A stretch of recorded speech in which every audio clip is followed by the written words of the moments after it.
Look, what ain't no way, I made a way. Carved my lane, I paved the way. Drew it up nice, I made the play. What a good day to get paid today. What ain't no way, I made the way. Carved my lane, I paved the way. Drew it up nice, I made This the is the play. Fire TV Omni QLED from Amazon, and this TV comes in 5 different sizes: a 43-inch, 50, 55, 65, and 75 inches. I opted in for the 75-inch as this is replacing my 58 Hisense U6HF here in my living room. This is a QLED TV, meaning color accuracy and brightness will be a significant increase compared to a traditional LED screen. This TV has full array local dimming. What that means to you is you get better contrast between light and dark areas in an image, and it should cut down on light bleed and haloing around bright spots like letters or outlining people. 96 individual zones of local dimming, so dark scenes stay dark, not gray. Picture quality should be sharp on the Omni QLED TV with HDR10+, HLG, Dolby Vision, and Dolby Vision IQ. This panel on the Omni TV QLED isn't coated with any kind of anti-glare coating, so keep this in mind with homes in direct sunlight or lamps in the background, as this will reflect back to you. Viewing angles can suffer too. If you're sitting primarily straight on, you'll have no worries, but if you're off to the side, you'll notice some significant color degradation, so there definitely is a sweet spot with this TV. But don't worry, there are way more positive than negative with this TV. If you're planning on gaming, you'll be happy to know the response time is just under 10 milliseconds, so all but the most competitive games will be playable. I did have a little issue playing ranked play on Call of Duty, since most players will be playing on a setup that responds faster than this TV, but games like Forza or Destiny 2 will play with no issue.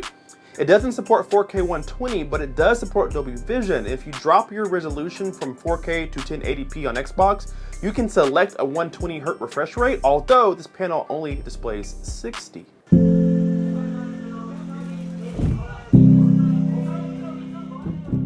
This is not quite a frame TV like Samsung makes, but you do have the ability to display artwork on your television if this TV is your centerpiece like it is mine. There is a plethora of artwork and photography that you can display on the TV when you're not watching it, or you can display a widget screen like weather or to-do task on it, almost like a message board for the family.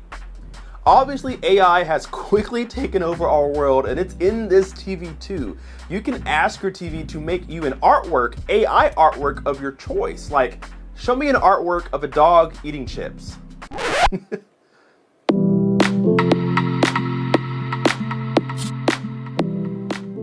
So let's get to the real conversation about this TV, the picture quality.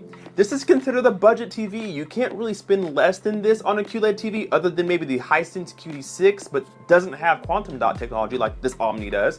Or you can look at the TCL Q6, but doesn't have full array local dimming like the Omni does. This TV has 4 HDMI inputs, with one being an ER port to send and receive Dolby Vision and Dolby Atmos content to a soundbar or an Apple TV.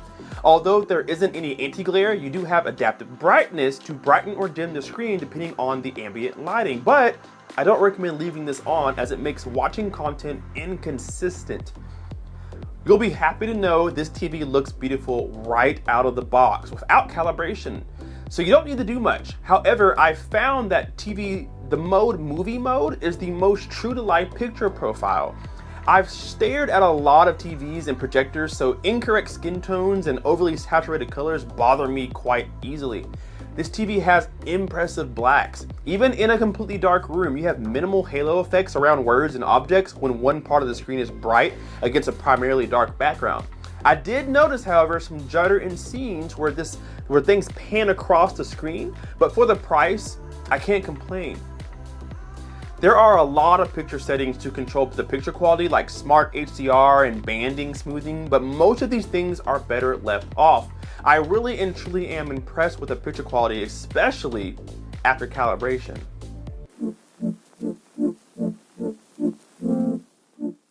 If you've used any kind of Fire Stick or Fire TV Cube, you'll be right at home with this TV as it uses that same Fire TV interface. Even the remote is the same, with dedicated buttons for Netflix and Peacock, as well as your click wheel, TV tuner, and a voice button, but you can use the built-in Alexa sensor to command the TV as well. Speaking of the sensor, this TV can detect when you're entering the room and when you've left. When you walk in, it'll turn on the TV, and when it detects motion, it'll turn the TV off. Like I said, there's an Alexa built in, but it's not a fully Alexa smart device, so don't unplug your Echo device just yet. You can only command the TV. You can tell the TV to start, you can't tell the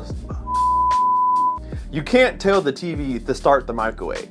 Now, I did have the Hisense U6HF for 2 years prior to this TV, and yes, the U6H is an overall better TV in terms of picture, but I constantly had to restart the TV because things wouldn't load and apps would freeze. Pressing the settings button took forever to actually load the TV, so it became frustrating.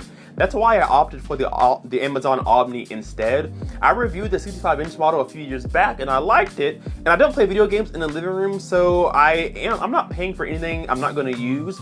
I'm typically an LG TV kind of guy, but this will do perfect in this kind of environment. I'll leave a link down below to the TV on Amazon if you want to pick your own up this Black Friday.